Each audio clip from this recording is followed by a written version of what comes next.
Hello, and welcome again to another episode of Into the Hemaverse, your podcast for everything in the Hemaverse. I am, of course, Colin Vrenberg. I'm here with my co-hosts, Nathan Graperes in the top, and now this time, David Rao in the bottom half. Hey. Hey, guys, how's it going this week? Good. It's going pretty good so far.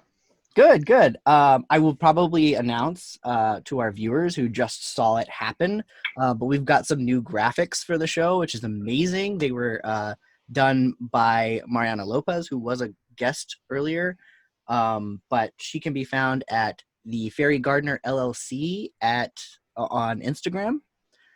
She does amazing work. That's just some of the work that she's done for us, but we're kind of spiffing up our channel, right, to make it look a little bit more, I don't know, dare I say professional? There's no professionalism in HEMA. Yeah, that's true. There is absolutely zero. So that's great. So this week we are talking with Jean-Marie Chandler, who is a HEMA, how would you say that? Scholar. That's a good one. I was going to say academic, and I was like, yeah, but both. Possibly an academic scholar. He's written several papers, and he's just all around extremely knowledgeable about just the general time period in not even just Europe, but also extending even into Asia. He is a wealth of information. I'm so happy to talk to him. He did a very cool seminar at FO last year about, I think it was the barons of the Middle Ages, kind of middle age. Robber barons, yeah. Robber barons, that was it. It was really cool. And like feudal violence, yeah. Yeah. Really cool. It was feudal feuding, even. Feudal feuding. Nice. So yeah, he's on to talk with us. But before we do that, we've got a little bit of news. The first thing is, of course, our guest from last week, Bill Grandy, is ramping up his Swords Without Borders, his raffle that's benefiting Doctors Without Borders. It will be featuring a lot of really cool prizes, and he's already announced the first prize is a new Spez jacket. I believe that's the I can't remember the name of it, but it's a brand new style of jacket. It's light, but also 800 newtons. You should definitely go check that out. The link will be in the description. Neat. Sorry? I said neat. Yeah. There's also one coming up from Jesse Belsky Stage Swords, which I'm really excited to see. And we'd like to have him on as a guest as well. So the next thing in the news is Devon Boorman's GoFundMe is still ongoing. Please check it out. It is for an amazing cause, keeping his school running during the COVID-19 shutdown. We've talked about it before. I'm gonna keep plugging it because Devon's a great guy, and I want everyone who can to please help his school continue their operations. They do some great work. Let's see. Oh, the Destreza series that's put on by Sacramento Sword School is still ongoing. We're recording this on Thursday, so it will be there will be another lecture tonight, which you can view right after you're done listening to our podcast. It should be up on YouTube the next day, which is what we plan to do as well. Yeah, that's all I have for the news. Anything from you guys? Not really. No. Yeah. Virginia's still pretty much mostly shut down, so. Yeah, I did see that VAF was looking forward to possibly maybe doing something when they hit phase 3. Soon, but yeah, until we're in phase 2 and the requirements are so stringent that it's essentially impossible for us to reopen at the moment. Yeah, I saw as well. I think so. My county in Maryland is one phase behind basically the rest of the DC metro area. So we're still in phase 1, but we're going to phase 2 on Friday, whereas Virginia is like talking about moving to phase 3.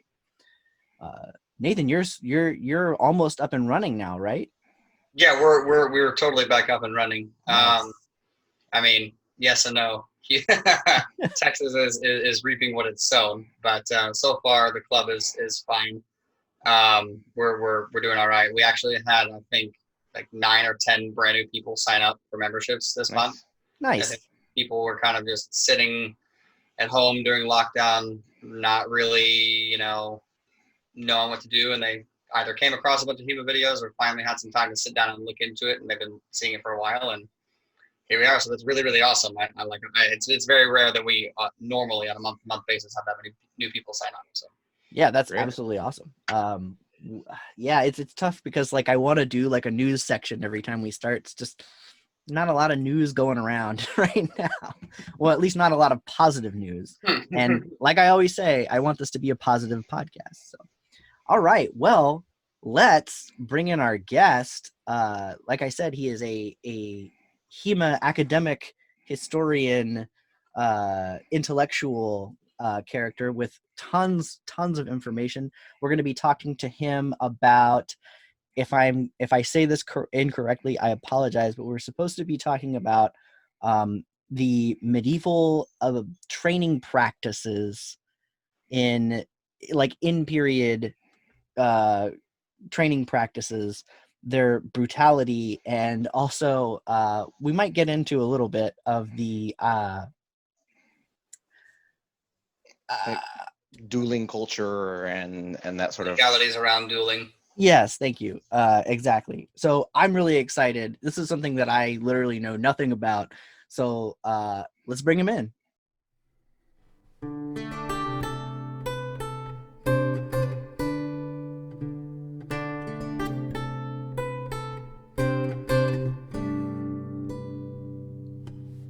Okay, well, so everybody's oriented toward medieval history today. Oh man, we are so oriented to medieval history today. I think I told you, or at least I wrote it in the email. I listened to your lecture at FO last year, and I really liked it. I actually didn't catch the very beginning of it, but I came up later and sat down and listened. It was really in depth, really amazing. I'm really looking forward to this too. Oh, great. Well, thanks. This one may not be as in depth because I have, as you know, this is sort of last minute throw together, so I didn't have a lot of time to prepare. So it's going to be a little bit off the cuff. No worries. Nathan tells me that you're extremely knowledgeable about these kind of things anyway, and I think you said you have a pretty good just general understanding, and I don't think we're gonna dive too deep into questions for you.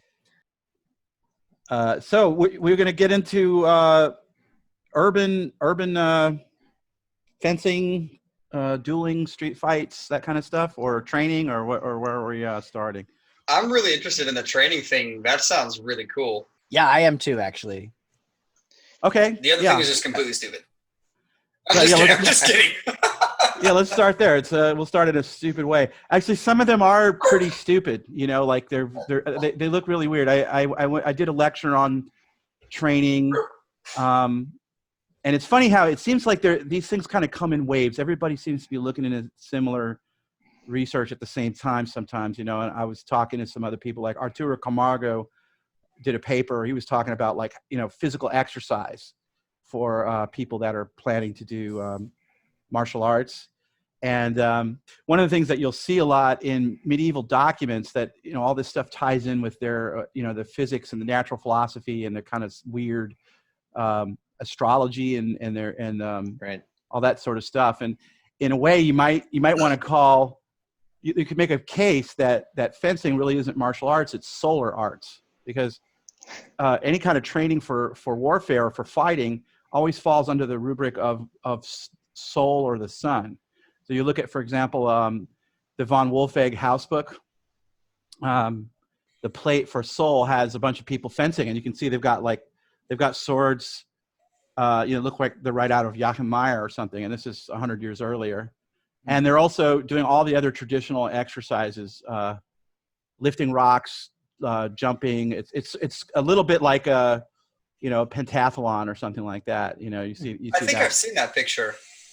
Yeah, like handstands. I'll email it to right? all of you. So that's kind of where it starts. It seems like there's they have these basic exercises that are recommended in health books and so on, back to Aristotle.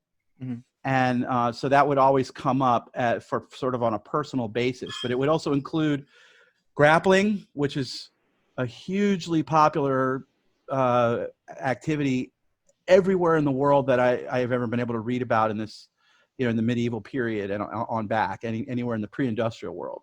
That's one thing that like every group of people on Earth seems to have in common, that grappling is sort of a tradition.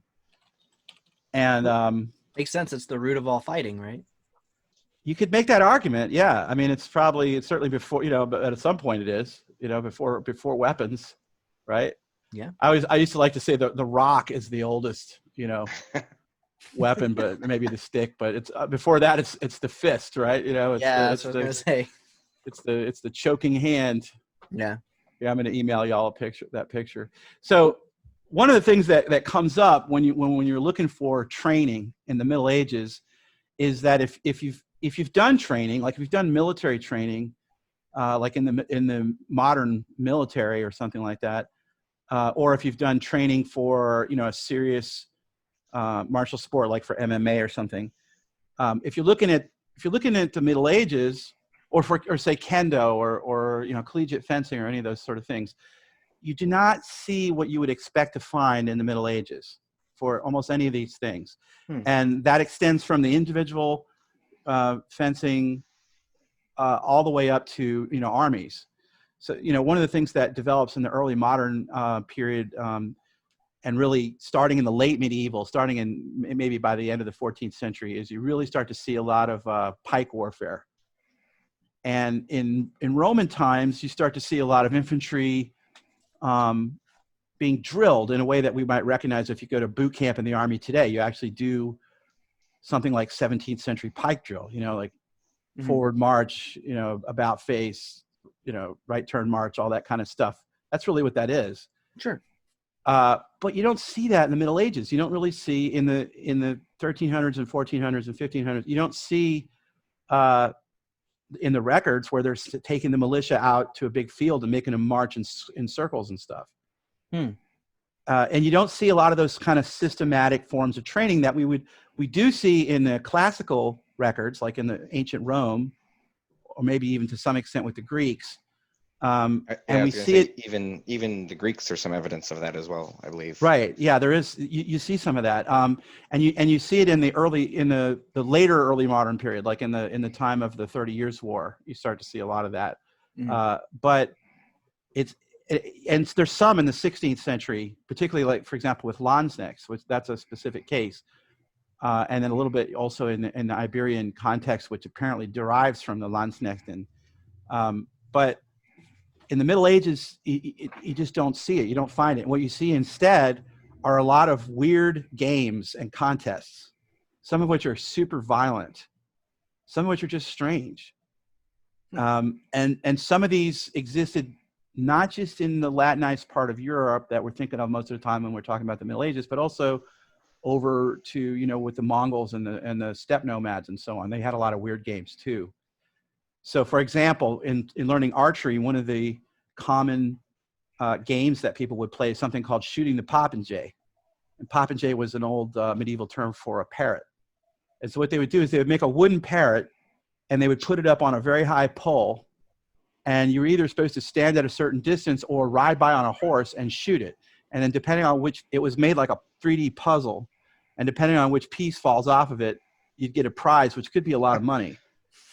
And the Ottomans and the Mongols had a very similar game, but it wasn't a wooden puzzle. It was like a sort of like a tether ball or something, but it's same thing, same idea. As a target way up on top of on a pole, that might be 20 feet high or so. And the idea was that you'd either ride it a circle around it, shooting at it, or ride by really quick and shoot it. And this is actually being revived. Just saw some videos the other day where these people that are doing Persian horse archery in Iran were doing it. There was like a fantastic video where this lady was riding by and shot the popinjay, and I was like, wow, look at that. So you have things like that. Then you have target shooting, but again, as a contest. This is where it shows up in the records. Mm-hmm. We don't so much see is like, okay, everybody get up, we're going to go shooting like we did when I was in boot camp in Fort Dix, where they march us out to the range and we just all shoot at a target. Maybe they were doing that, but it's so far I don't know of records that I've never found any where they're talking about, sort of making people go practice. What you do see are these contests that show up, and the most important in Latinized Europe were these Schützenfest. And that's what the Germans called them. The Italians had their own name for them, and sort of the French and so forth. But they would have these big contests where they would, the main part of it was a shooting contest, shooting at targets with crossbows or with guns, firearms, starting from the mid 1300s. And that would be such a big deal. It would be like a huge festival, like a county fair kind of thing. And they would also, within the Schützenfest, they would also have the Festschule, and they would have grappling contests, and they would have all kinds of other little games and so forth that were built into it. And we have a lot of records for these because there was a person whose job it was to document them, and they were supposed to write like a poem about it. Mm-hmm. And these were these guys that were kind of like itinerant organizers of Schützenfest. They would travel from town to town and set these things up. And they were also the ones that would dress up like a clown and spank people that broke the rules. and the reason for this, I think, I'm speculating here, but you see this a lot. And so one of the things that would happen in these Schützenfest is that you'd have people from all walks of life, all the different estates, as they call it in the Middle Ages, right? So you've got peasants, you've got burghers, you've got gentry and people that are sort of in the lower ranks of the aristocracy. And then you've got full-fledged aristocrats. You've got barons and counts and dukes come into these things. And they have they're participating in all the long jumping and the sack races and all these other stupid things everybody's doing. But obviously when you've got a range where you're shooting, range safety is pretty important. And so they would have to be somebody has to be able to tell the count or the baron, hey man, you just walked in front of the gun, and sort of punish them, but do it in a way that doesn't affect their Ehren. So if a commoner tells a baron not to do something in normal circumstances, that would really be unacceptable and probably lead to a fight, or worse maybe. But obviously in a town controlled territory, or inside of the space that's run by the town and their Landfrieden, they have the authority. But more importantly, in this case, it's a clown. So they literally would spank. Even high status people would get bent over and spanked. There's images of this you can see. It's pretty funny. And they have like a big paddle, like something looks like a hurley stick or something almost. Or that's really interesting. So by the fact that they're kind of dressed as the clown, it takes away they're basically, that's my theory, like neutral, right? Yeah, and there's a lot of that anonymous almost. There's a lot of that sort of humor-based approach to de-escalating violence. A lot, you see that a lot. This also comes in case with like street fights that I call impromptu duels or informal duels. Mm-hmm. Sometimes if there's a fight like that and nobody got hurt, when they're agitating it, the town council would make whoever started the fight buy beers for the other person. As a way that, just like you guys are chuckling when I say that appealed to the medieval sense of humor, but it doesn't make them actually lose any honor, right? So that was like another kind of a silly punishment or something like that. I was going to say my sense of humor has always been medieval, especially according to my wife. So right, yeah. Well, that's why do you think we're all into this, right? Yeah, that's true. So and in the Prague, those Prague fencing regulations that just came out, it mentioned several times that one of the ones I thought was the funniest thing in there was anybody that lectures the fencers will get a beating. Like if you go in and lecture, like you go try to tell them, oh, you're doing it all wrong, or I love that rule. You don't have the right kind of shoes on, But when they say a beating, I don't think they mean like an MMA beat down or something. I think they're talking about that spanking thing. I suspect. We have to be careful with that, though. You never know for sure. Yeah. So when it comes to kind of the weird game, so I would say I know probably more about this in relation to grappling, because you see all sorts of kind of you see some rule sets, although we don't have as many rule sets as I would like. But you see lots of games that show up, or for instance, I think like in terms of like Fabian von Auerswald has the, wrestling in the hole with one person hopping. Yep. And on one hand, there's the line where it says, this is it basically, since she says it's something that's really funny, right? It's really but in practicing it, his style of wrestling is very dominant, uses the legs a lot to attack. So there's lots of sweeping with the legs and using the legs. And one of the things we kind of realized was that game is a fantastic way to teach someone how to use their legs to wrestle. And vice versa, the other person how to not get thrown by someone who is using their legs. Yeah, I think that's a very good point. Yeah, I think that in general, this is a big difference between the way the medieval people trained or did their contests versus the way we do it. We tend to try to make them very realistic. Like, dude, that never really happened if we were fighting with steel, like sharps. Like any of us know what that's like, right? Everybody who's been in a real fight with sharp swords, raise your hand. But they didn't try to do that. They would isolate a part of something and make a game out of it that, in theory, would teach you something useful. Yeah, or like we have like backhold wrestling. At one of the Talhofer manuscripts, I don't remember which one it shows. I think it calls it the Frankish wrestling, where they've got one hand behind the back and they're holding each other just with one arm. And we don't know anything else. It just says this is the Frankish wrestling, but it seems to be some sort of game where you're only allowed to use one arm. Yeah, apparently everybody would have slightly different rules. I have this book that I got, I kind of randomly discovered, that is it's an account by this Czech diplomatic mission that was sent out of Bohemia in 1460s, and they went to everywhere all over Central Europe and into England and Portugal and Spain and everywhere on this like diplomatic mission. But they were basically engaging in all these warlike games. It was sort of like a chivalric détente, you might say. The Czechs at the time were heretics, and they were trying to prevent another crusade. And so one of the things they were grappling everywhere they went. They grappled and they would joust, do all the horse tournament stuff.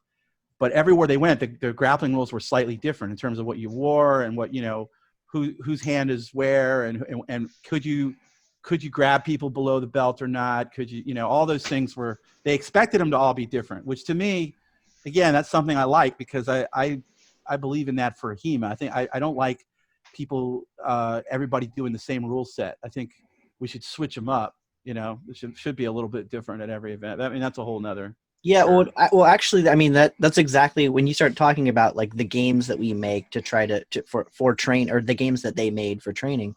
It's immediately what my mind goes to. There's not a thing like HEMA tournaments aren't really all that standardized, and I don't think we're going to be standardizing anytime soon.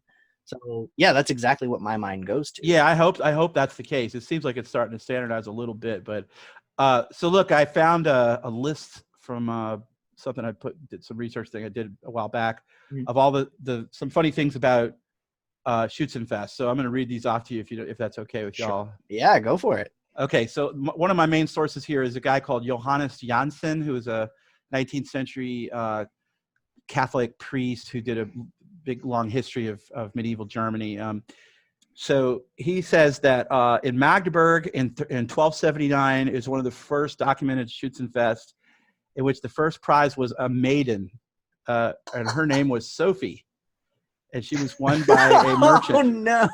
And if you Google this yourself right now, I know this is super politically incorrect, but if you Google the coat of arms of Magdeburg, it is a woman holding a laurel wreath on top of like a castle. Huh. Then he mentions one in 1387, which was a crossbow contest, which was held as sort of a rival to a knightly tournament that was going on the other side of town. And the first prize was, again, a maiden. And I thought it was interesting because Professor Tlusty talks a lot about the Schützenfest. And she points out that women did the Schützenfest a lot, but at least by the time she's talking about, which is starting in maybe the 1450s, and a lot to such an extent that a lot of the prizes were things that women would like very nice shoes and things, that were women's shoes that a man couldn't even put on, probably, were too small, or women's jewelry and things like that. So it's like, made me wonder, well, what happens if a woman wins the maiden? I guess they maybe had stopped that by that time. The first prize, a lot of times. I mean, we're not gonna judge. If that's what I'm you not want for judging, your no, prize. but I'm just talking about the times. Although that too was a little more flexible depending on where you were at. I mean, if that was was Italy, it might not have mattered. So the first prize usually was like something kind of symbolic, and it was often an animal like oxen, or a horse, or a calf. But then they would have that would just that's not super valuable which is significant because the buy-in to get into this is like a lottery. You'd have to chip in the equivalent of maybe $50 to join the Schützenfest, which is a lot for some of the poorer people. They would give out a lot of cash prizes though, in addition to the main prize. So like the main prize is sort of symbolic, and but then there's all these other prizes. So like you'd have how like in some tournaments we have today where you have like a medal, and then there's the laurel wreath for somebody who had the best technique or something like that. Have you ever been in one of those? Anyway, so it was like that. So, and the prizes were it started up around 40 gulden and then going up to 100, but it's 40 gulden in 1440 and then 100 gulden in 1470, 110 in Zurich in 1504. They also gave prizes out for the worst shooting. So if you were the worst shooter of the whole day, you got a sow. And so okay, entry costs. And they used knightly language. So when they're talking about the people lining up to shoot, they called it tilting. And each group of shooters was divided into banners. And incidentally, they still do this. They have these Schützenfests in a lot of towns in Germany and Switzerland still, and they do them in all over Italy. When I was in Luna a couple years ago, and we just missed the one there. They still have a crossbow. It's very serious, and it's mostly for the locals. The jester guy is called the Pritschenmeister. So you can find books of those poems where they talk about everything that happened. In fact, you might have heard or read one time. There's a description of a Festschule from Zwickau I think in the 1570s or 1580s, where a guy got his eye put out, and there was some other violent. That's actually from one of those that was incorporated into a memoir of some guy. Another thing that they did that's also very politically incorrect was they often had prostitute racing at these events, which I'll just won't even comment on so I don't get in trouble. No, I mean that's Wait. If it's historical, it's historical. I mean it is historical. Yeah. So now that you've brought it up, now we have to talk about it. So were the prostitutes racing? Are they chasing the prostitutes? What exactly? Prostitutes would race each other, and there's pictures of these, so you can see this happening. Other people would race too. That was another thing that was very common in these. They would have foot races. But they would, anytime they had a major public event like that, the town would pay extra money to hire extra prostitutes to bring them to help. And this also applied in particular for clerical convocations, by the way, like the Council of Constance and the Council of Basel and those kind of things, where they'd have all the bishops and priests and so forth. There's like cost breakdowns where you can see how much they spent, for the prostitutes and making sure they were housed and everything. They would have events for children, like they would have a fool with a leather club that would let anybody try to hit him with a lance, and then if you couldn't hit him, he'd beat you up with the club. Another guy that would sit on a horse and people would try to knock him over and so on. And they did the ringen, Festschule, the foot races, horse races. Some of these had prizes up to 45 gulden. And let's see. Oh yeah, they gave a prize. The last funny thing is that they gave a prize for whoever could tell the best lie. Oh man. This is like the best county fair ever. I was gonna say, like, this sounds amazing. Why don't we do this for all of our tournaments? I feel like, some things don't age well. Right, we would modernize it somewhat, but yeah. there are images where you can see all these things that I'm talking about. Everything in there. So, and those are important because for us as fencers, because this is often where the fistula took place. In fact, I'm sending you guys right now an image where you can see one of these. Cool. I'll cut this image in later, by the way. Yeah, this is like, unfortunately, the only one I could find is an Academie stock photo at the moment, but you guys can find a copyright-free one. Yeah. This list of games is reminding me. It's actually sounds pretty fun. Dennis Lundqvist in Kungshamn, the Kungshamn, I think, historical fencing school, I think is what it's called, in Sweden. Every year he puts on an event called Kungskrabba. And as part of the event, it's like a small, it's just a small kind of just for fun kind of tournament thing. And I think in the general tournament, if you're like a well-known fencer and stuff like that, you're not allowed to compete. Like, you're there to help the if I'm remembering correctly, which I may be messing it up, but you're there to help like people kind of get into the idea of competing and stuff like that. But he has one event where everyone puts balloons on their heads, and everybody puts like 3 balloons on their heads, and you run around, and it's just like a massive melee, and you run around and try to pop everybody else's balloons while defending your own. Yeah, I've seen that in footage from Victorian period where they're doing that on horseback. Where they've got like balloon or not. It's like like the 20s or something. It's a video. So it's Mario Kart. Essentially, yes. Yeah. That's amazing. So if you guys check your email, I sent y'all a picture. You'll see there's like they've got a big blanket and they're throwing a kid up in the air, and you can see a fistula going on, and you can see people dancing and racing.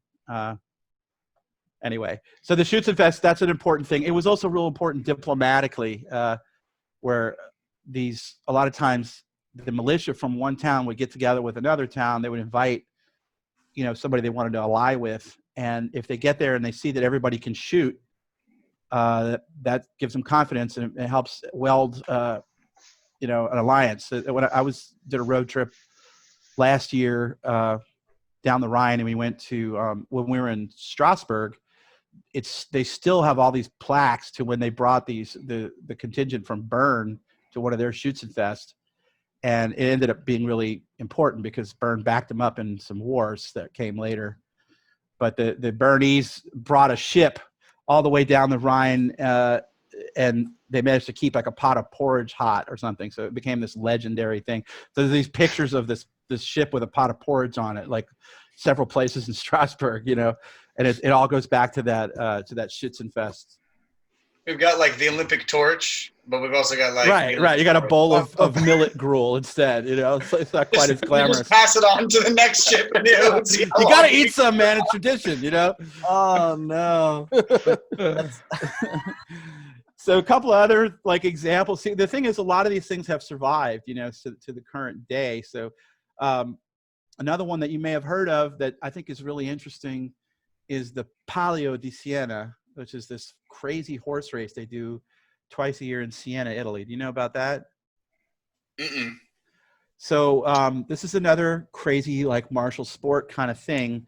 But what it is in the summer, twice a year in Siena, they take the Siena is one of these cities that's perfectly preserved medieval downtown that is just breathtakingly beautiful, just amazing, humbling, to experience. But it's got the cobblestones, it's actually like a 1400s is when they put together the town square there, and they've got the old town hall there and all that. They take that and they put sand on top of the cobblestones, and then they get a bunch of horses. And what it is, there's 17 neighborhoods in Siena. They're called contata. Oh, yes. And of those 17, they draw lots, and the top 10 get to run in each race. There's 2 races per year, so every neighborhood gets to run at least one of them. and each neighborhood gets a horse and a rider. And on purpose, not all the horses are that good. So there's like 6 good horses, 2 medium horses, and 2 really bad horses. And they do a totally random lottery picking. So if your neighborhood gets a bad horse, then you can't win it. But the key then becomes to block the rival neighborhood, because there's all neighborhoods that don't like each other. So it's Italian, so they gotta like, they gotta work deals. They gotta, it's a lot of talking behind the scenes. There's a whole plot scheming element to it. And each of the contata in Siena, even to this day, they have different industries there and so forth. There's like different people that live in the different neighborhoods. And this is a huge party. You can watch tons of videos on it. Palio di Siena, you'll find it all over YouTube. And it is a crazy race. It's a bareback race. The riders run into each other. It's dangerous. Horses get killed, riders get killed. Not every time, but its injuries are not at all unusual. It's just a reckless, wild, bareback, race through the city streets, and with a sort of a minimal level of safety by putting sand on top of the cobblestones. And they do this twice a year, every year since, sometime in the early 16th century or something like that. And before that, it was more of a brawl kind of, When did I think it's Florentines start playing Calcio Storico? That same thing, that version of it that we see today came together, I believe, in the 16th century.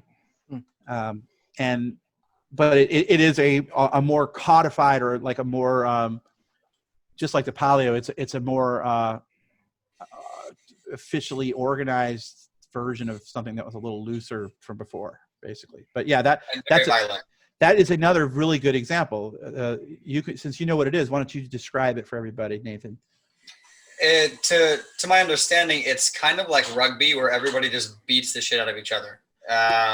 There's I think 4 major neighborhoods in Florence, and they all get together and they fight, but they're playing a game with the ball.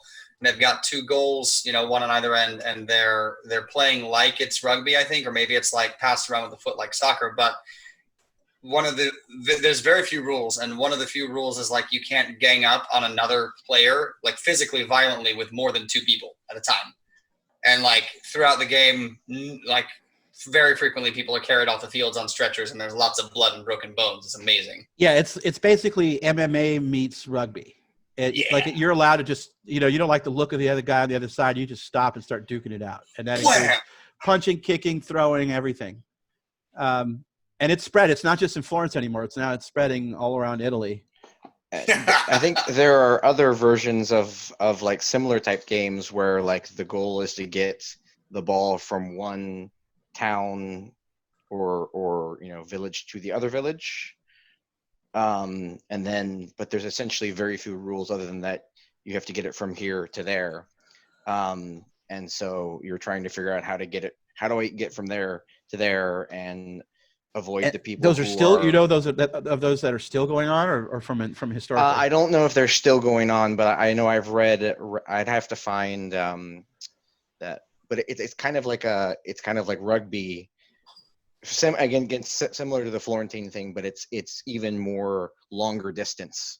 Yeah, well, because there are that's the thing. These things have deep roots, and one of the things that you find very widespread in Northern Europe, from the British Isles over into Scandinavia and sort of northern part of what's now Germany and the Low Countries and stuff, is they have these games that they would play that are like Irish hurling with like a hurl bat.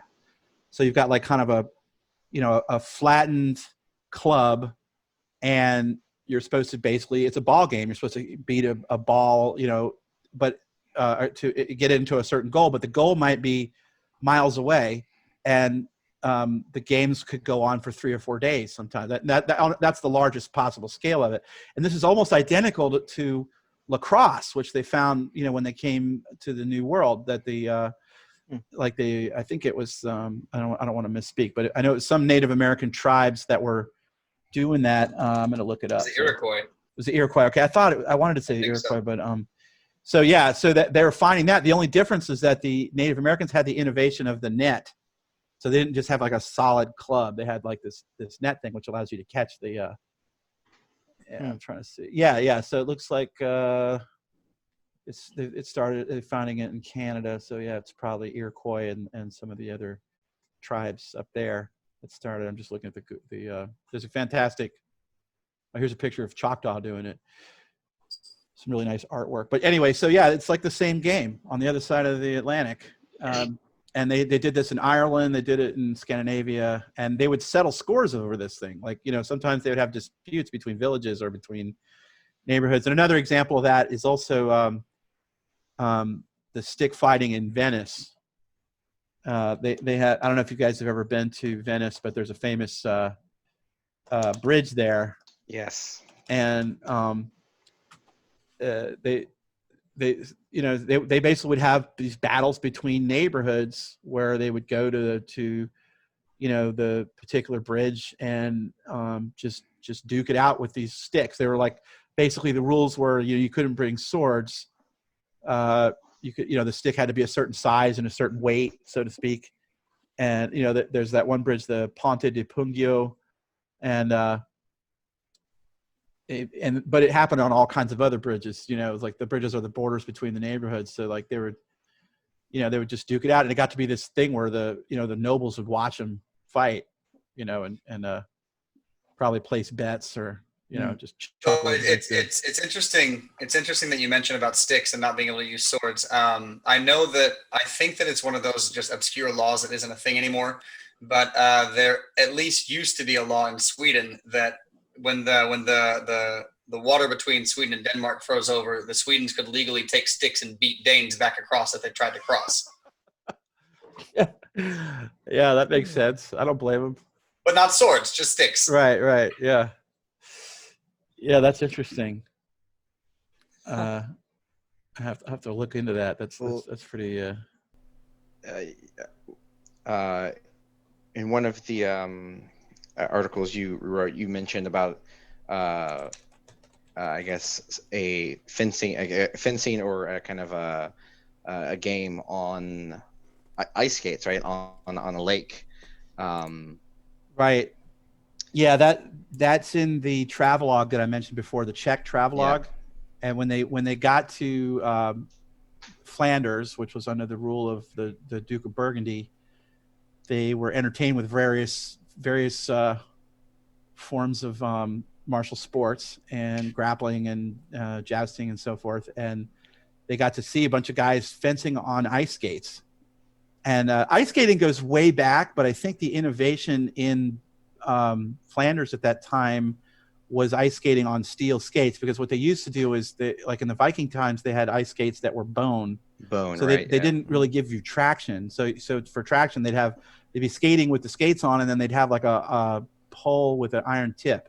And that's how they would get traction in the ice. They would jam the pole into the ice and push themselves along. But it doesn't give you the kind of, grace that you would see in like Olympic ice skating or something. But once you get the metal skates, once you get the iron skates, then you can. So that's probably the innovation that they hadn't seen before. But they were pretty astonished. They didn't know what to make of it. They were very impressed. And yeah, that was in an article that I did, a short article that I did for Daniel Jacquet's project. There's a kind of like it's a blog that's through the University of Bern, I think, in Switzerland.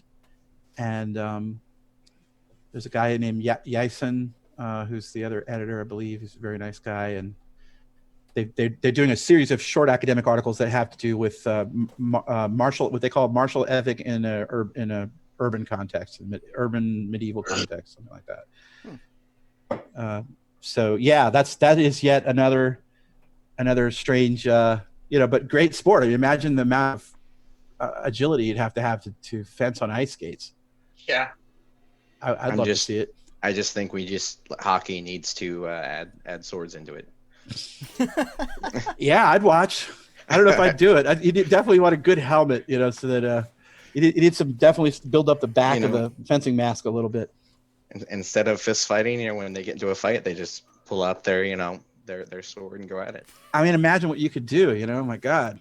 Just turn the hockey sticks into like sword cane hockey sticks, and you just pull it out of the end of the hockey stick. Well, I think that's the biggest tragedy of hockey is whenever they decide to fight, they all drop their sticks. It's like, Yeah, they're not allowed to use the sticks. They're not allowed to use them.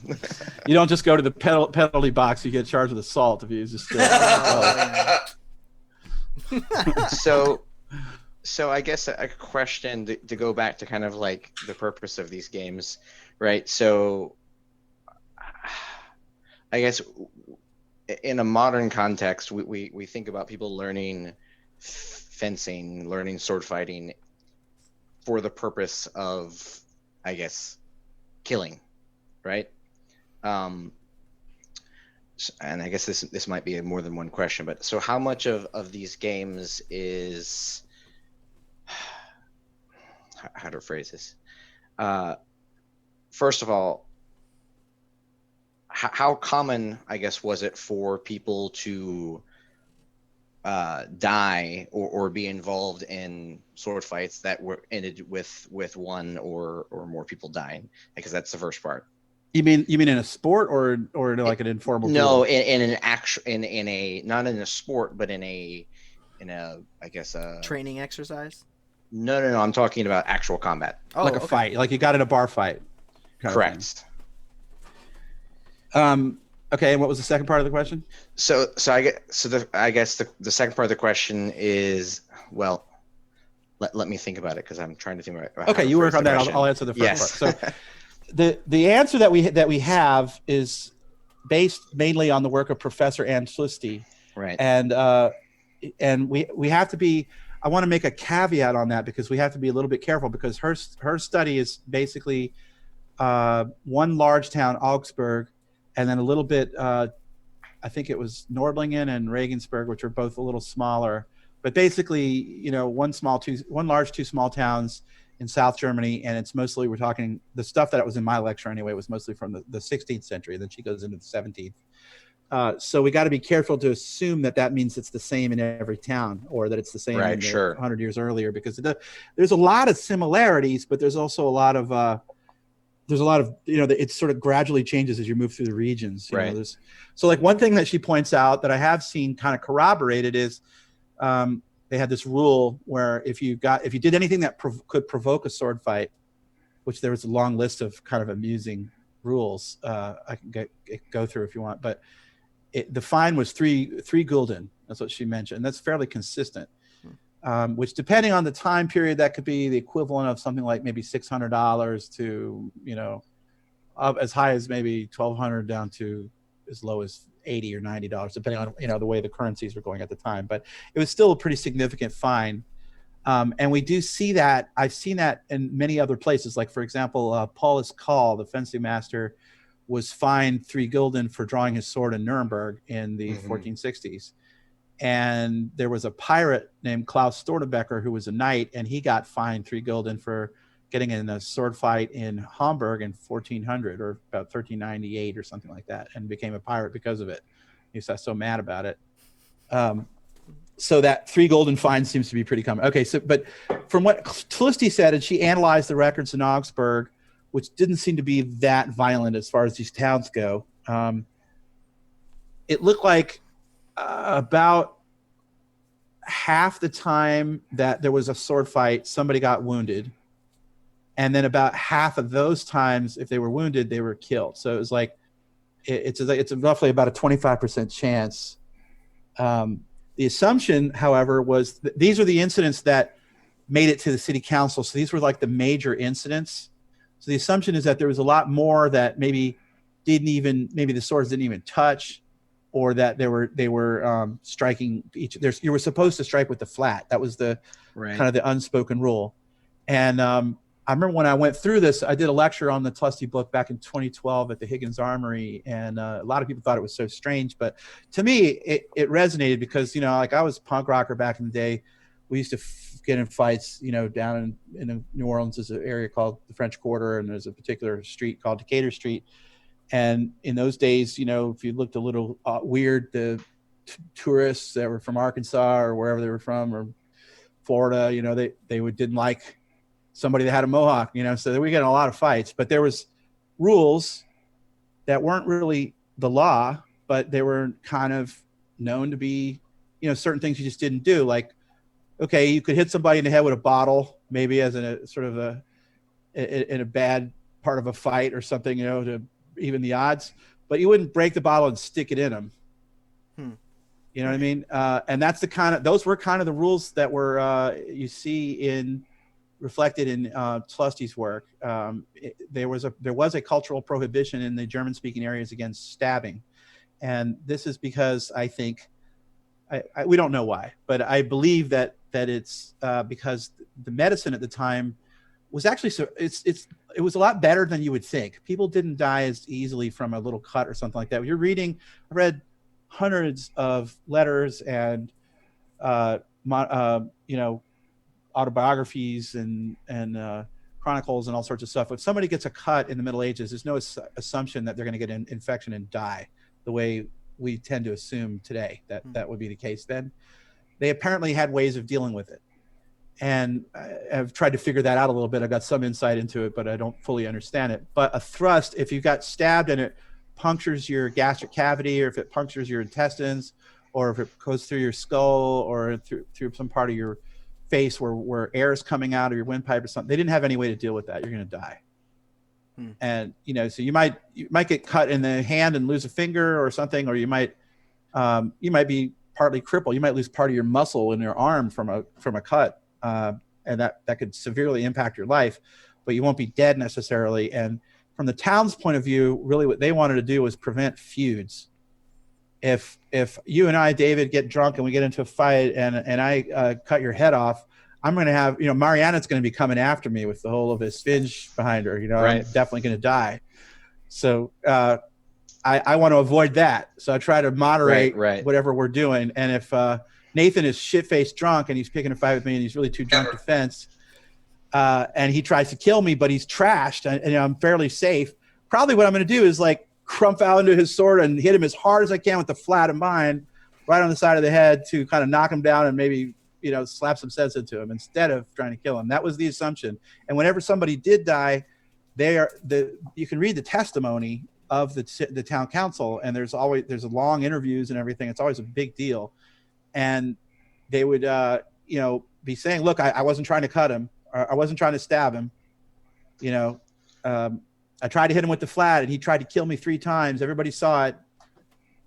So there seemed to be this assumption that you could do that. And last year when I did my thing on when I first did the thing in 2012 about the fighting in the towns, this idea of scaled violence came up, and some people interpreted that as like, well, the burghers are not as hardcore, they're in their safe town, so they're not fighting to the death all the time. But then last year I did research for this thing on the dueling that I did at your event last year, Nathan, and I found out that for knights it was very common to want to capture people and not kill them, because killing them would have some very dire consequences for them too.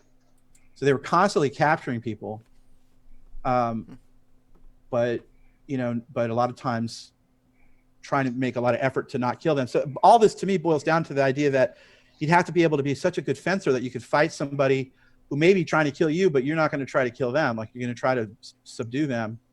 And it sounds almost similar to the Plains Indians and their tradition of counting coup, where like even in the middle of battle, like you were a super exceptional warrior if you could ride past them on your horse with your club and smack them in the head but not kill them. Yeah, I think that you see stuff like that in a lot of societies. I think it's a fantastic correlation there. I totally agree. And what boils down to is that you're seeing a kind of a ritualization of violence, and it's a softening of the violence that's always going on, especially if there's a lot of violence. You can't, if you're in Central Europe and you're a knight and you're involved in a lot of feuds, if the knights all kill each other, then the Mongols or the Turks are going to come in and take everybody over. And this is where they would start cracking down. Like in France, they discovered rapier fencing from Italy. And then every noble in France wanted to have a rapier, but almost none of them knew how to fence with rapiers, which, as we all know here, that takes some training to fence effectively and especially safely with rapiers. But all these French nobles were getting into little disputes over, somebody's mistress or somebody's, the color of somebody's shoe or something like that. And they're dueling all over the place, and they were all dying. You're having tons of duels where both parties died. And so the king outlaws dueling on pain of death. Whereas in a German town, you could get into a sword fight, actually, especially if you were somewhat reasonable about it, and if the crowd thought you were trying to be fair and not too reckless. Yeah, I mean, and it does really make sense because, I mean, with the edge or with the flat, there's always a way where you can mitigate the damage you're going to do. I can swing my sword at you and then pull it, or hit you with it lightly, but with a thrust, there's no way to really just lightly thrust you, because there's so much more risk of me if you step forward or I trip and stumble, and all of a sudden I've just run you through.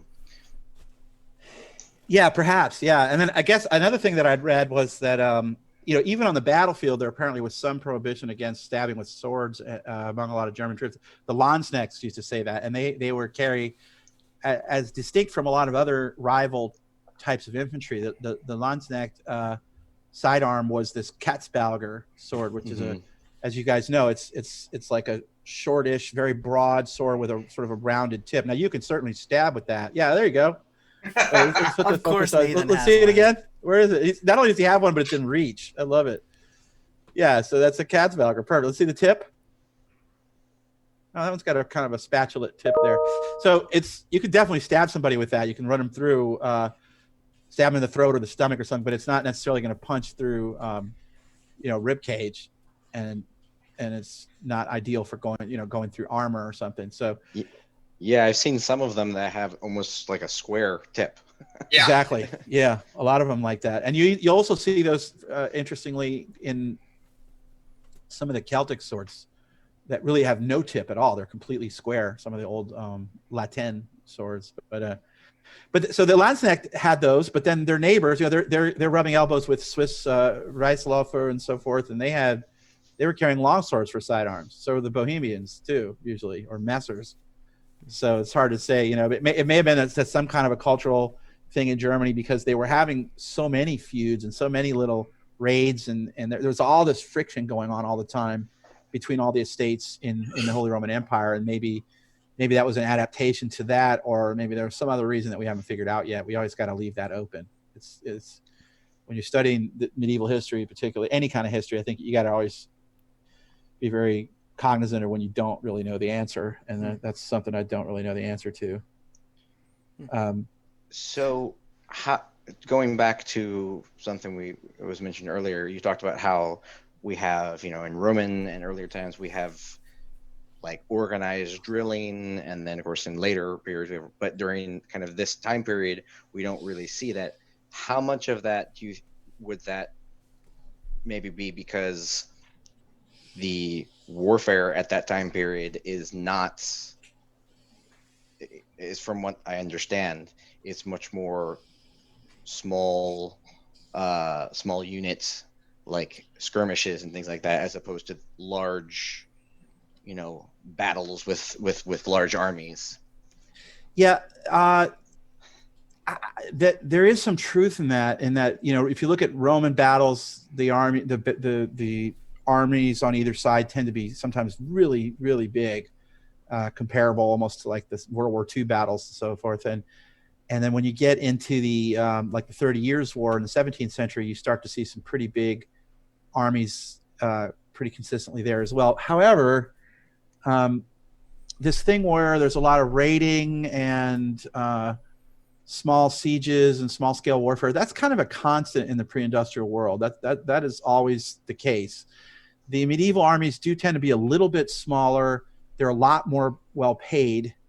One of the differences is that when you're going from let's say the late medieval period to the 30 Years' War, by the time you get to the 30 Years' War, armies are not that well paid, and so they're a lot cheaper. So they can make bigger armies, but they're also not as well trained. We know that, like, just to cite one example, a Swiss pike column, which in a major battle might be, let's say, 10,000 guys,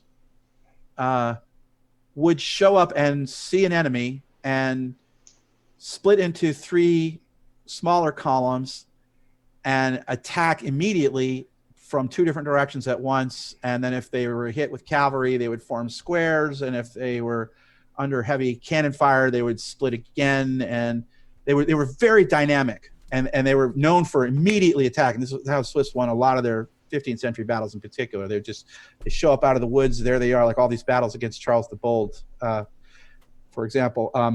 Whereas in the 17th century, a pike unit, it might be a bigger, you might have 20,000 pikemen instead of 10,000, but all they're going to do is they're going to march out to the position next to the cannons, and then maybe a section of them will go next to wherever the VIPs are and the banner, and then they just stop because they're not capable of maneuvering in the field under fire or under threat of cavalry attack and so forth. So your medieval armies seem to be better trained, even though they don't do training that we would recognize as such. But they're also a lot less under control. You do see pretty large-scale battles in the Middle Ages too. Sometimes, I mean, I was just working on a thing for Jack Gassman and looking up some of the battles in the Hussite Wars. And one of the Hussite Crusades, according to all the sources, the army was 120,000 to 100,000 strong, coming into Bohemia, and you see the medieval armies also contending, for example, with the Ottomans, who are fighting on the scale of like ancient Rome. The Ottoman army comes into Hungary with 400,000 guys, and a very small medieval army like the Hungarian Black Army, which is a bunch of mercenaries from all over Central Europe, were defeating those armies sometimes, for almost 100 years. So it's a very interesting dynamic. It's like a high-skilled environment that they got that way through these games and through kind of constant low-intensity warfare and hunting, I think, is the other big thing. These armies, like the Hungarian Black Army, which is a lot of Czech heretics and some Germans, some Swiss, some Italians, some Poles, they're working together very efficiently, and using those war wagons and stuff, they were able to win some pretty important battles against the Ottoman Empire. They break the siege of Belgrade, and so forth. It's just so crazy to me to think that, like, here's a 100,000 person army. They've never done drills before. Fight, I guess. Right, but they have been fighting before. And they've been going out. Like, if like, what do you guys do for a living? What are your jobs? Just I teach fencing. Am I pinning you down there? You're a fencing instructor, professional. Yeah. Me too. Wow. I work for a government contractor as a project manager. Okay, so you're a scribe, let's say, and okay. And the other 2 guys are fencing instructors. So as part of that job, in a medieval town, if you're living in medieval Augsburg or Prague or something, you're going to be doing the town watch every 3 weeks or so, where you have to be a cop, whether you want to or not. And most people did not want to do that. Yeah. There was constant pushback against having to do that. You're also like a fireman as part of that same job. Probably every 2 or 3 months, there's some crisis, and you're going to have to go out and march out into the field for a few days and maybe go burn a blockhouse down or a small castle because some knight is causing trouble somewhere, some robber knight or something like that. And by the time you are in you guys are all in like your late 20s, 30s? How old are y'all? 29. Okay. 30s, yeah. Yeah. So by the time you're at your age, you probably would have been in 6 or 7 significant skirmishes where somebody tried to kill you, and maybe at least 2 or 3 significant battles. If you look at the history of any of these little towns, let alone if you're in the aristocracy, if you're a knight or something, you are going to have. These are people like, yeah, you're spending most of your life. You're a scribe. You're organizing meetings. You're trying to write, or you're a weaver, or you're a beer brewer or something like that. But you're going to be pulled out of that and made to go fight on a fairly routine basis, as long as you're able-bodied. Mm-hmm. Yeah, once you got like a peg leg or something like that, you don't have to do it anymore. Or once you hit like 60 years old, then you're no longer obligated to do militia. Oh, does a trick knee exclude me? Probably not. Oh, yeah, no. they're gonna just be like, look, bro, spend the extra money and get a horse. Do we have any evidence or suggestion / indication that people would like intentionally injure themselves to the point where they couldn't be levied?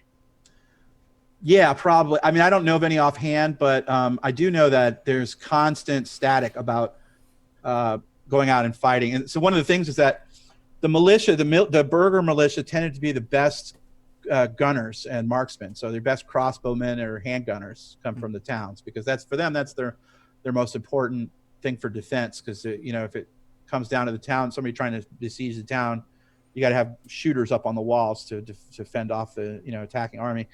So you have whatever prince is theoretically their overlord wants them to go fight on his behalf all the time, and they really don't want to because it's risky. And so, like, if the prince loses half of his army in some battle, he doesn't care. He'll just get another army. But if the town loses half of their weavers and half of their scribes and half of their beer brewers and butchers and whatever, it's a disaster for the economy, and the town can go into a death spiral. So there's a lot of static. Like, for example, if you look at the Duke of Burgundy and the Flemish towns like Bruges and Gand and Ypres and all those wonderful Flemish cities, they're always getting these really harsh disputes with the Duke. Like, okay, we'll go and fight in your war, but we're not going more than 2 days away from the town. We're not going to spend more than 2 nights in a row in the field. We want to go back behind the walls.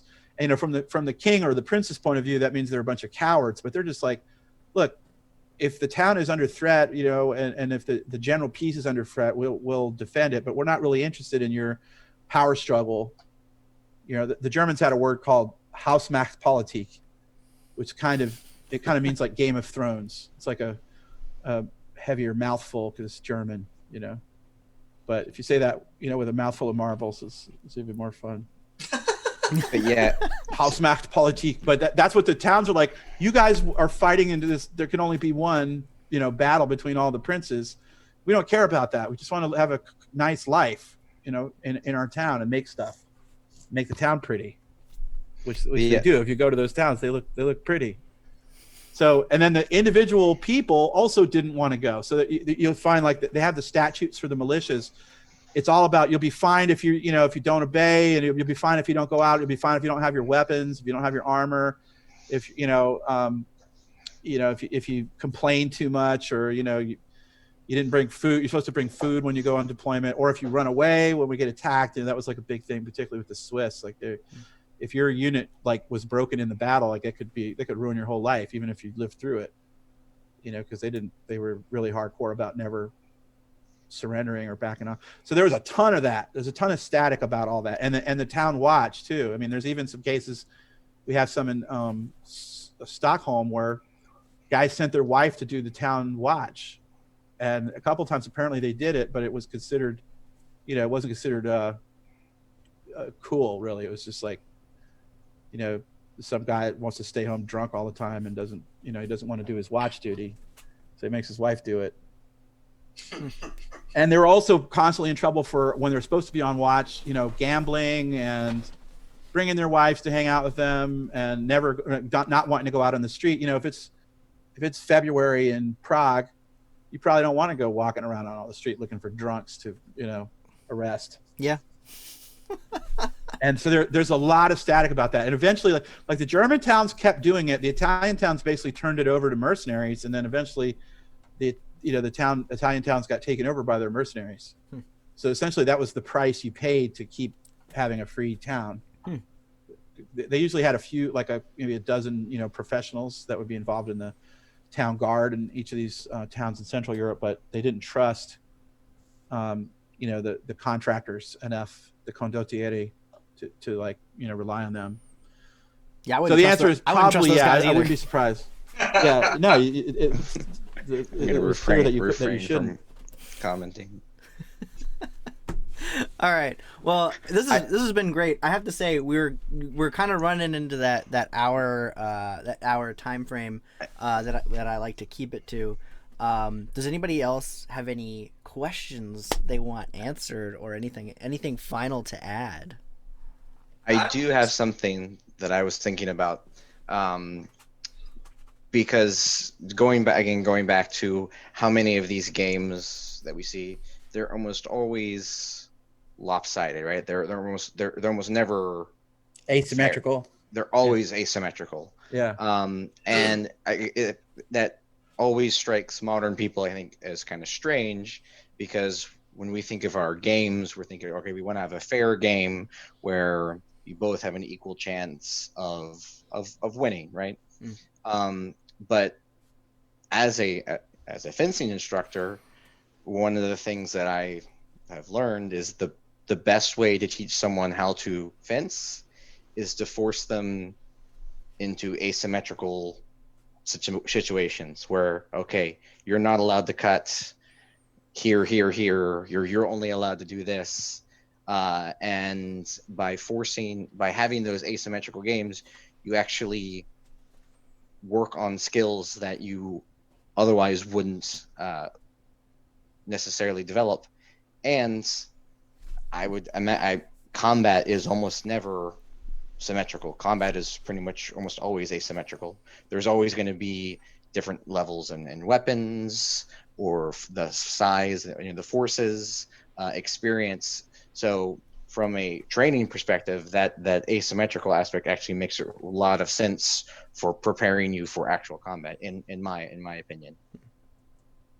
Yeah, I think you answered your own question, and I totally agree. Yeah. That was the question I was going to ask earlier, and then I basically thought about it and said, "Oh, I think I just answered my own question." Yeah. Nice. Yeah, I mean, like, it definitely seems like, and I know there's definitely this, and this is actually a good note to end on, right? Because in HEMA, there is this kind of a debate going on, like, is what we do martial or is it sport? Like, and the answer is really both, right? Like, it's both. Tournaments aren't necessarily supposed to be Is there a like difference? dual simulators, right? Or, and that's the other thing. Is there really a difference? It's like the answer is just your favorite answer, David. Yes. The answer is yes. Yeah, and I'd like to add another thing. I heard Please a do. podcast a while back where they were interviewing this guy who was he was one of these like super duper Navy SEAL kind of guys or something, and they were asking him, like, about his career. How did you get where how did you move through the military hierarchy, which is very difficult. When I was in the Army, I was not super gung-ho or anything, but I knew guys that were, and that was a big struggle they would go through to trying to get into the elite commando type training and so forth. And apparently what this guy did, he'd been through jump school, he was a paratrooper, he'd been through Ranger school, he wanted to take it to the next level, and he was sort of stuck in military bureaucracy limbo. And he signed up for a civilian skydiving club. And it was just a bunch of, this was somewhere in the San Francisco Bay Area. And it was kind of like a bunch of hippies, he said, and they just loved skydiving. And they would go up there and they did stuff that was way crazier than anything the Army did. And, he sort of, played with these skydivers and became just a fantastic, he became like a wingsuit guy or something. He just became like as good of a skydiver as you possibly ever could be. And in a way, that makes me think of something like another example would be like maybe how a Tony Hawk kind of guy, because I'm dating myself, but somebody who's a really good skateboarder, or maybe somebody in the X Games that learns how to do an X Games sport like snowboarding down a chute. They're doing that through play, and play. Yeah. That's also how predatory animals learn. Like you watch your cat play, and then it becomes like it can kill rats, pretty effectively. And the military does things in kind of a plotting manner. They're going to teach you, private, put your feet shoulder width apart, half right face. They're going to tell you how to brush your teeth, how to make your bed, every little thing, like you're a moron. In the Middle Ages, they would assume if you showed up and you had a sword, you probably knew how to use it. Maybe that's an incorrect assumption, but it's like a glass half full, glass half empty kind of thing. But I think this approach of using play to get really good at something and just using the carrot a lot, to do what you enjoy, with the caveat that we have to be honest with ourselves, since we're doing something that's a little bit let's pretend we're not going to be killing anybody. And I think in a way, doing those silly sports that are a little asymmetrical and so forth, it kind of takes out the temptation to, we have to make this a simulation of death and you recognize that you are, just training part of what it takes to be a fighter. And the last thing I wanted to mention is just we didn't get a chance to go into it, and I'm too tired to do it. Even if hey, but you're always welcome back. another time maybe we could talk about hunting, because that is a really interesting thing. Medieval hunting could be extremely sophisticated and warlike. Different kinds of units and all this, so cool. Maybe another time, but that is, I think, also an important part of the puzzle. And then finally, I want to acknowledge that I don't fully understand how it all worked, but you do see this playful innovation quality, and that's, I think that's what was enabled these part-time soldiers, a lot of whom, what they were, to hold their own in such a dangerous world. So I think that in summation, anytime HEMA gets bored as a whole and revives the whole, we're not training martially enough, and this should be a deadly art thing, we'll just plug this podcast into the comment threads. Yes.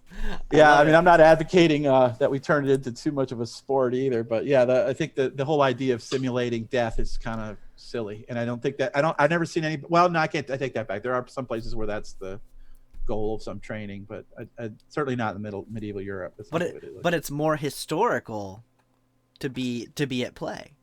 Exactly. Yeah, playful. But sports gets to a point where it's on rails, and sports could be kind of, it starts to feel a little bit like the army too, to me sometimes. It's too many. The rules are too rigid and so forth. Yeah, absolutely. I totally agree, and I think that's a fantastic note to end on. Thank you so much, Jean-Marie, for coming on and talking to us. This has been a great, this whole chat, 100%. I'm edge of my seat listening. So thank you so much. Thank you so much for coming on and talking with us. I really appreciate it. My pleasure. Thanks for having me. All right, guys. To all of y'all. We'll sign off. See us next week. We will release another video next week on Friday. Hope to see you there. Bye. Bye, guys. Bye.